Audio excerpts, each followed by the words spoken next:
Hey, everybody. Welcome to Prompt and Circumstance. My name's David. And I'm Elon. And today we're going to talk about generating audio locally on your machine.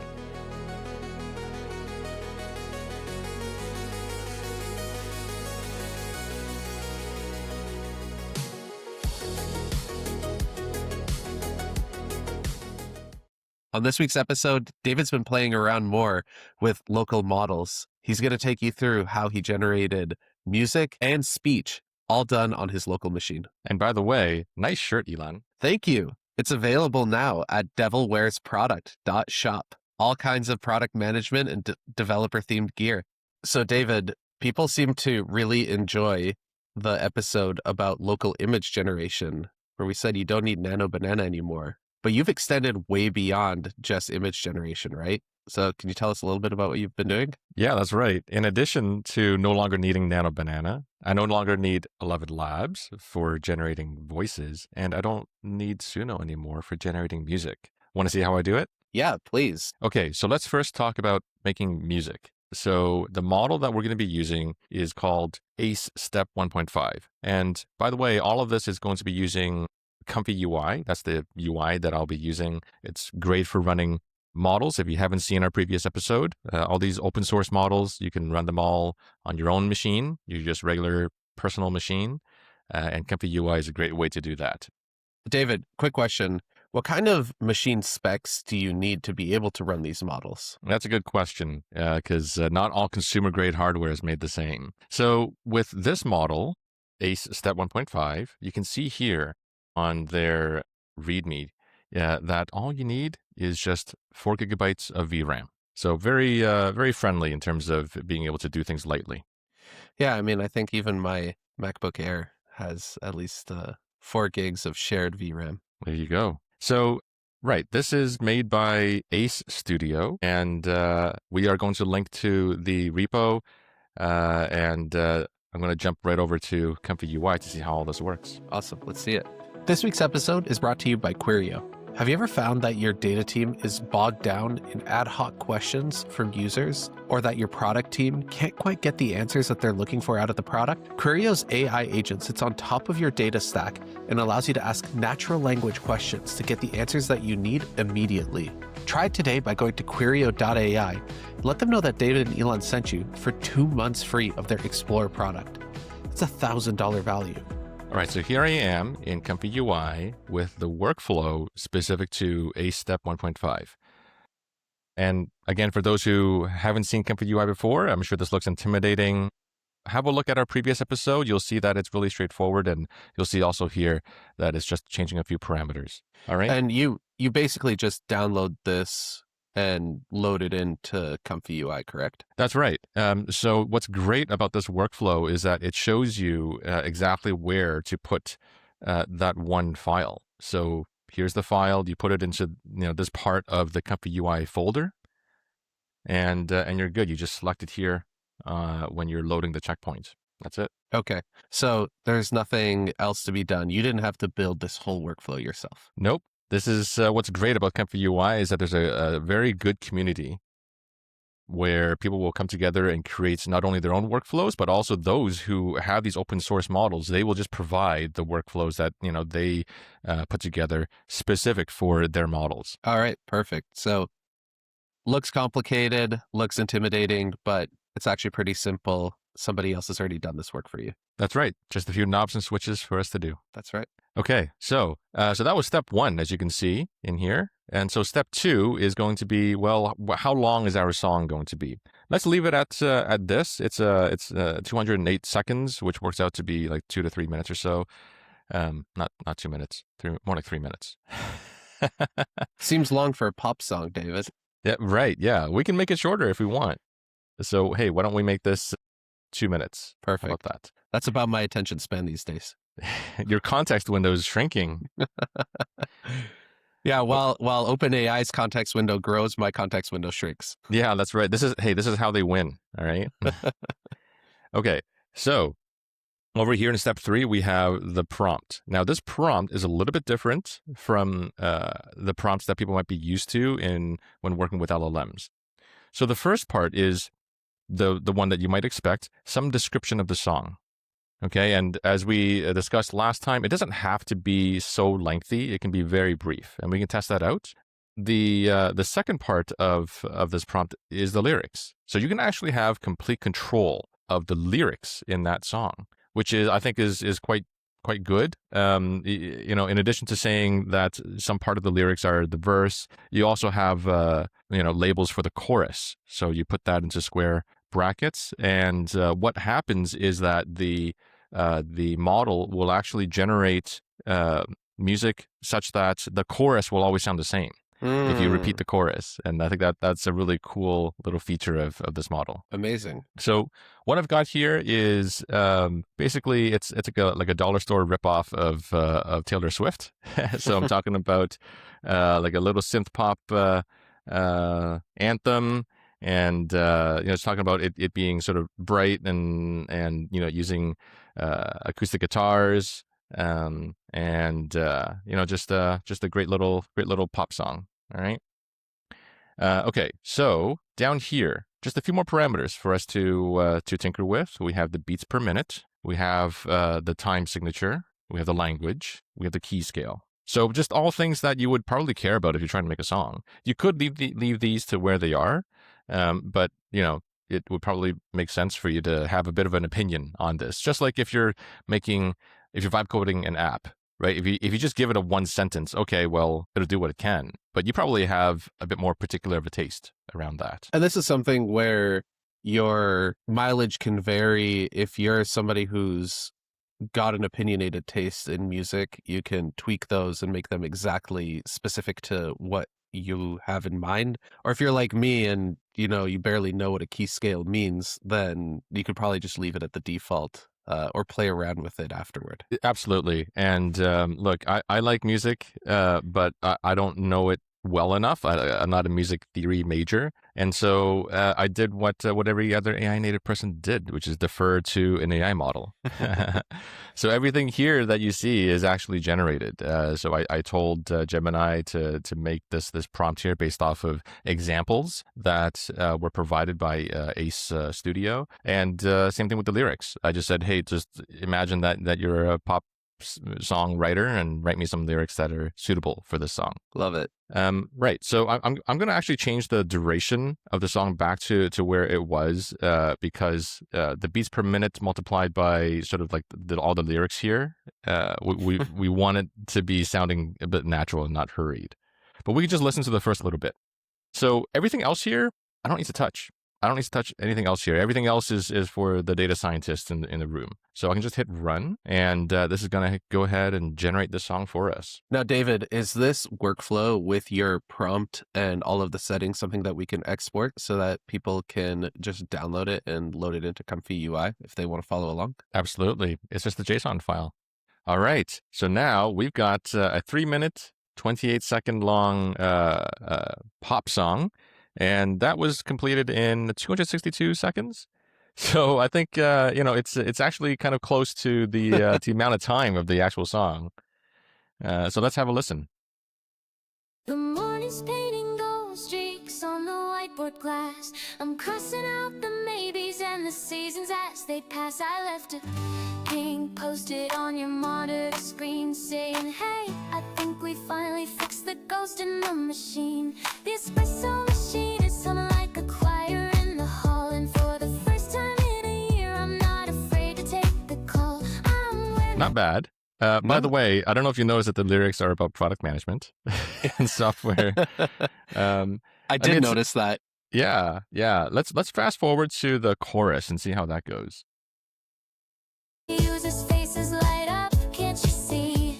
My heartbeat is a kick drum, steady and true. I'm looking at the roadmap and it leads straight back to you. The bugs are all in hiding and the sky is open and wide. There's a vintage kind of magic in the way we've turned the tide, and we've shared with gold. We're a story to be told in the bright white light of the launch. We're bold, everything is clicking, every line is finally right. We're the ones who stayed awake to give the world a little light. It's a new era, baby. Can you feel the sudden rush? Fading over all the gray with a technicolor brush. Not bad. Wow.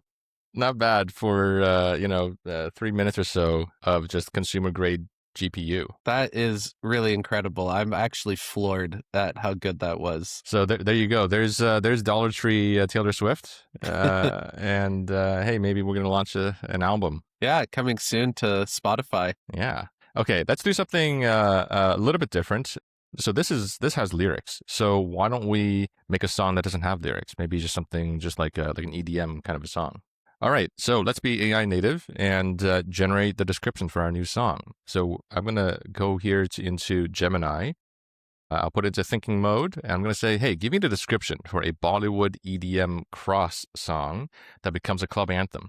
And be sure to include the key, beats per minute, and time signature. I also gave it an example description. So here we go. Okay, and we're done. I'm just going to just go ahead and copy this. It did not think very hard there. Well, according to you, it fired all billions of the nodes there, whatever. Yeah. Okay. So, all right, let's copy this over. Okay. So, we've come back here into ComfyUI. I've copied and pasted the description into the prompt. I've removed the lyrics. I've set the duration to 120 seconds, just to be quick. And here I've set the beats per minute, 128. The key scale is B minor. Time signature is still 4/4. All right, let's do this. All right, so that took all of 17 seconds. Wow. Right, 17 seconds to make this this possible club anthem. Let's hear how it goes.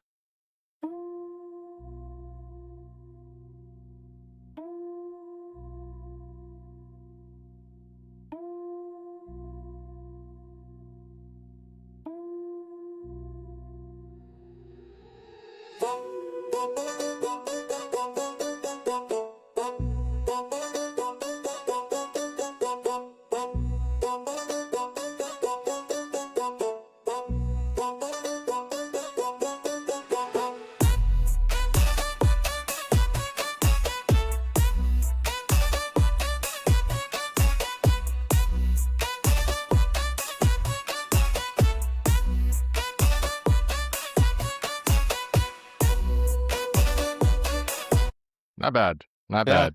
Not sure it's going to be the next song playing at all the clubs in Berlin, but, not bad for 17 seconds. Pretty good for 17 seconds. Better than any human can do. Okay, so that was generating music. Let's talk about generating speech. So there's this other model, Qwen3. So it came from Qwen, the Alibaba Labs. Qwen3 text-to-speech, TTS. And so, again, something that is open weights. You can download this and pop it into ComfyUI. And here it is. So this is the workflow for Qwen3-TTS, and we will include a link to this in the show notes. And you'll notice that there's 3 different flows that we can work with. Let's just first talk about this one here, a voice cloning ability, because I think this is pretty powerful. So what you do here is you upload an existing audio clip of somebody talking, and what you can do is say, you give it a transcript, right? Hey, here's what this person is saying. And then over here, you tell the model to make this person say something else instead, right? So here we have this clip of JFK. Not because they are easy, but because they are hard. Because that goal. Right? So this is something that we have transcribed and put it into this section over here. Everything else here doesn't need to change. So let's go ahead and start generating that. The requirements for this are also not that high. They're not very explicit with the precise requirements. I can say that my machine has 16 gigabytes of VRAM, and it works just fine. I don't think this model is not very big. And so that's one way that you can assess how much demand it's going to have on the VRAM, is just by the raw size of the model. And that would be in terms of how many millions or billions of parameters it has? Yes, that's one of the properties of it. But if you just look at the raw file size of the model, then you'll figure that out. All right, so here what we've done is we put in that JFK clip, and we told him to say this funny little sentence about what it's like to be a product person. Let's hear how that goes. We choose to build this feature not because it is easy, but because the salesperson said it would be easy. Pretty good, right? Like, so you got the a couple things there. One is it sounds like he's still at the same place, right? So there's the reverb, and additionally, did you notice that it also has his subtle accent? It does, yeah. The one thing I'm wondering after hearing that is how possible is it to change emphasis on words or parts of the sentence? That's a great question. I've tried to modify exactly how the speaker puts emphasis on certain words and even emotion, and it doesn't do that very well. It tends to be kind of monotonous, and it'll just choose where it wants to put emphasis. And that is a limitation of this model versus some of the commercial models. So if you work with, let's say, in Gemini, there's AI Studio where you can generate voices. You can actually give commands for emotion in your prompt. So you can say sad or happy or laughing, and the voice that it generates will actually do that. Whereas here, what it'll do is just read that text out, which is awesome. Yeah. Okay. So that's voice cloning. And by the way, you actually don't need to have the transcript here. Having the transcript makes it easier makes the quality better, right? But what I'm going to do here is actually remove the reference audio text as in the transcript. And I'm going to change this property here, which is X vector only. Don't worry about what that means. What it means is whether or not you have a transcript there. So I changed it from false to true, and let's have a listen. So you can tell this was built by engineers because a product manager would make that switch by itself if there's text in there. That's a really good point. Yes. All right. So this was generated so fast, by the way, but let's have a listen. We choose to build this feature not because it is easy, but because the salesperson said it would be easy.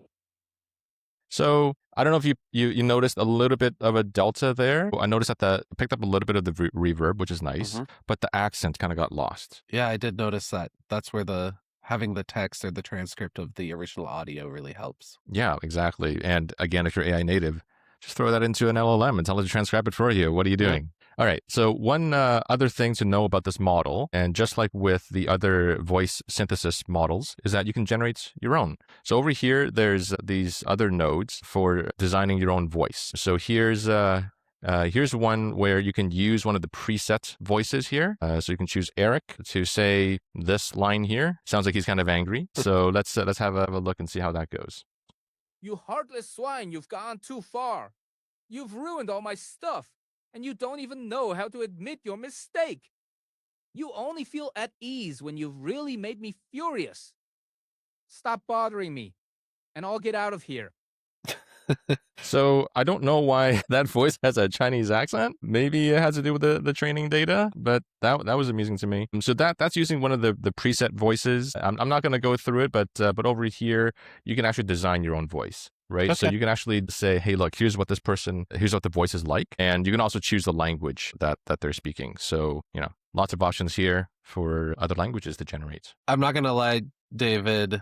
After seeing all of this, I am even more worried about deepfakes than I ever have been. It's going to be a brand new world out there. Well, David, that was super cool. The fact that you were able to generate those clips, both music and audio, so quickly, all on your local machine, is really incredible where these models have gotten to and what the capabilities have gotten to where you don't need, these cloud subscriptions for multiple services anymore. You can just do this on your machine with your regular hardware. So thank you so much for showing us that. Yeah, it was fun walking you through that. And I hope our audience got some good learnings out of that. Absolutely. I'm sure they did. Well, with that, thank you so much for listening. If you like this episode, please subscribe, give us a like, and share it with somebody who you think might enjoy it. Hopefully it helps them out too. And if you like Elon's shirt, it's available at our store. That's right, David. At devilwearsproduct.shop, you can get all kinds of product management and developer themed gear. So check it out. All right, awesome. So that wraps it for this week. We'll see you at the next one. See you then. Tight and we've shared